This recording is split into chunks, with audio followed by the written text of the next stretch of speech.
It's a great name, this thing, Maxforce. The reality is it's the slightly more mundanely named Task Force on Tax Planning Practices. Now, Maxforce gives it a bit more clout, makes it sound like it's, there to exercise maximum power. Unfortunately, in that case, the reality is the fact that the head of it was a guy called Max Lienemeyer. He was the guy given the task by the European Commissioner on Competition, Margrethe Vestager, and her predecessor beforehand, to investigate companies for their tax practices in Europe. And the investigation, it went around the world, as you say, the EU, Ireland, America involved. What was the sheer scope of it? Well, the way it kind of kicked off and really gained pace was when the US Senate subcommittee started looking at where US companies are paying tax. Now, their approach was very much that, well, these companies should be paying tax in the US and not elsewhere.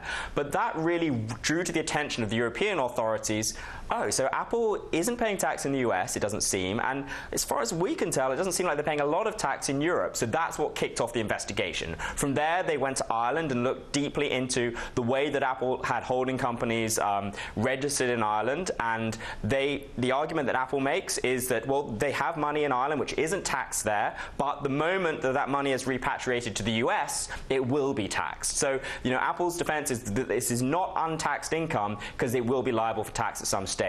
There were, of course, then, Irish politicians going to Cupertino. Meanwhile, people in Brussels are heads down digging into documents, trying very hard to understand this complex issue, which the commissioner herself admitted they didn't have great knowledge of going into it. That they really learn on the job, and there were questions asked perhaps to what extent they really were able to learn. So it was a very broad, encompassing investigation, but Apple says that perhaps they picked on small things which weren't really relevant. So, of course, this is still yet to play out to a certain extent. When will we actually hear, as and when, who actually wins out? This, of course, being fought by the likes of Ireland, by Apple. And indeed, what surprised you the most in your own digging to get to the juicy details of this article?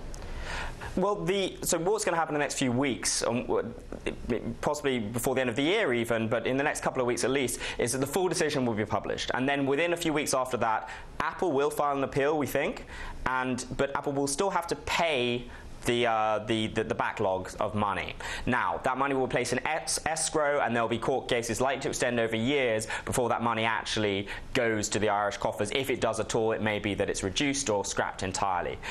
The thing that was kind of surprising I found in this whole affair was just the size of the team in Brussels looking into it. Often the expectation is with the European Commission and with the European Union that they have vast numbers of bureaucrats digging into these things, and actually the team was just 4 people to begin with. It gradually was built out to 15 people, but I think in my mind I thought there might be hundreds of experts with vast amounts of experience digging into tax affairs. There were some people with a little bit of expertise in tax affairs, but they were really starting from the ground up, and that was quite surprising to me.